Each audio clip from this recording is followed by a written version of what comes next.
ये बताओ कि ये कौन सी आकृति है? कौन सी? है ना। वर्ग का क्षेत्रफल कितना होता है? भुजा गुणा भुजा, या और क्या कह सकते हैं? हाँ, भुजा की घात 2। भुजा की घात 2। अब देखो, ये सुहाना ने ये ले रखा है ना एक पेपर। ये बताओ कि इसमें कितने वर्ग हैं? 6। कितने वर्ग हैं? 6। ठीक है सुहाना, जरा इसको एक बार फोल्ड करो, मोड़ो। अब ये सुहाना ने इन 6 वर्गों को ऐसे मोड़ दिया, तो ये बताओ ये कौन सी आकृति बन गई? घन। शाबाश, कौन सी बन गई? घन। तो अगर हमें घन का संपूर्ण पृष्ठ निकालना है, संपूर्ण पृष्ठ यानी कि सारे क्षेत्रफलों का योग निकालना है, तो हम क्या इन 6 वर्गों के अगर क्षेत्रफलों को जोड़ दें, क्योंकि ये 6 वर्गों से बना है ना, तो दिखाओ सुहाना, अगर हम इन 6 वर्गों का क्षेत्रफल जोड़ दें तो क्या इस पूरे का संपूर्ण पृष्ठ नहीं निकल जाएगा? निकल जाएगा ना। यानी कि हमारा क्या निकल जाएगा? घन का संपूर्ण पृष्ठ। तो अब बताओ मुझे कि घन का संपूर्ण पृष्ठ का सूत्र क्या होगा? भुजा की घात 2। हाँ शाबाश, 6 गुणा भुजा की घात 2, क्योंकि एक वर्ग का है भुजा की घात 2 और हमने भुजा की घात 2 भुजा की घात 2 ऐसे 6 बार जोड़ दिया, तो हमारा किसका संपूर्ण पृष्ठ निकल जाएगा? बनाओ। किसका? घन का। तो घन का संपूर्ण पृष्ठ क्या हो गया? 6 गुना भुजा की घात 2। शाबाश। अब ये बताओ कि अगर हमने एक आकृति ऐसे बना ली, कैसे बना दी? ऐसे बना दी, जिसकी की लंबाई अलग है और चौड़ाई अलग है, तो ये हमारी कौन सी आकृति बन जाएगी? कौन सी आकृति बन जाएगी? आयत, है ना।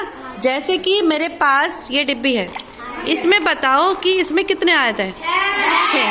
6 है ना, है ना। सुहाना जरा हाथ लगा के बता सब बच्चों को, कौन कौन से हैं 6 आयत? 1 2 3 4 5 और 1 6, है ना। ये हमारे कितने आयत हो गए इसमें? 6। और इन 6 आयतों से बनी ये कौन सी आकृति है? घनाभ। घनाभ कौन सी आकृति है? ये घनाभ, है ना। तो अगर हमें घनाभ का संपूर्ण पृष्ठ निकालना है, क्या निकालना है? तो हम इन 6 आयतों का क्षेत्रफल निकाल लें तो घनाभ का संपूर्ण पृष्ठ निकल जाएगा या नहीं? निकल जाएगा ना।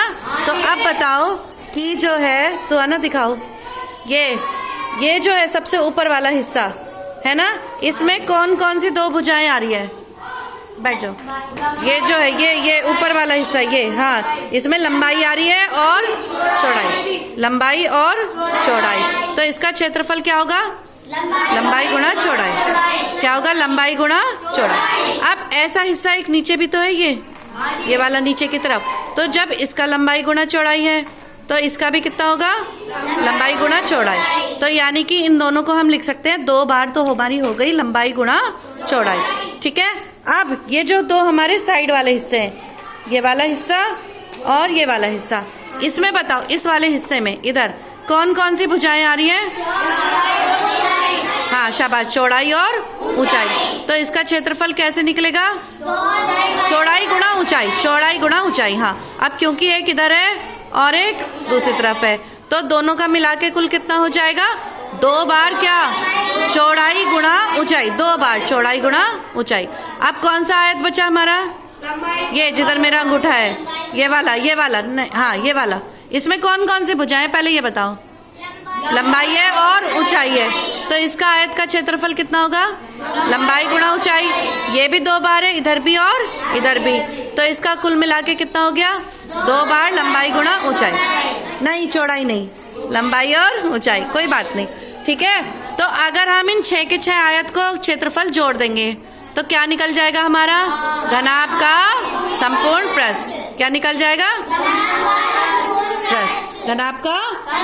तो हमारे घनाभ का संपूर्ण पृष्ठ क्या होगा? जरा बोले। 2 बार लंबाई गुणा चौड़ाई, लंबाई गुणा चौड़ाई, 2 बार चौड़ाई गुणा ऊंचाई और 2 बार लंबाई गुणा ऊंचाई, और इन सबको क्या कर देना है? हमें जोड़ देना है, तो हमारा क्या पूरा घनाभ का संपूर्ण पृष्ठ निकल जाएगा। याद हो गए सारे सूत्र?